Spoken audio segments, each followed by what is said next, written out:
Hi friends, இன்றைக்கி பாப்பாளுக்கு ஸ்கூலுக்கு புளிச்சோறு தான் ரெடி பண்ணி கொடுத்து விட்டேன். இது புளிச்சோறு எங்கள் பாட்டி இந்த மெத்தடில் தான் வைப்பாங்க. அந்த ஃபார்மெட்டில் தான் நானும் வச்சேன். இது என்னுடைய ஃபேவரெட்டு ஃபுட்டு.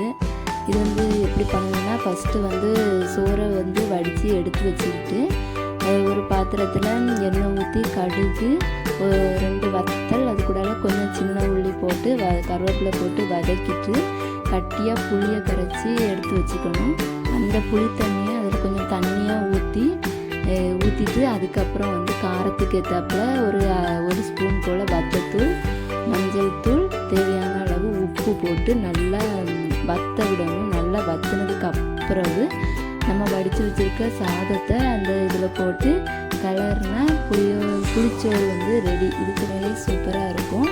பாப்பாளுக்கு இன்றைக்கி லஞ்சுக்கு புளிச்சோறும் அது கூட கடையில் வாங்கின வடையும் வச்சு விட்டுருந்தேன். ஸ்நாக்ஸுக்கு பாப்பாளுக்கு இன்றைக்கி மோர் கூடால கொண்டக்கடலை அவங்களுக்கு ஸ்போர்ட்ஸ் ஈவினிங் இருக்கிறதுனால 2 பாக்ஸில் கொண்டக்கடலை கொடுத்து விட்டுருந்தேன். Okay, thank you.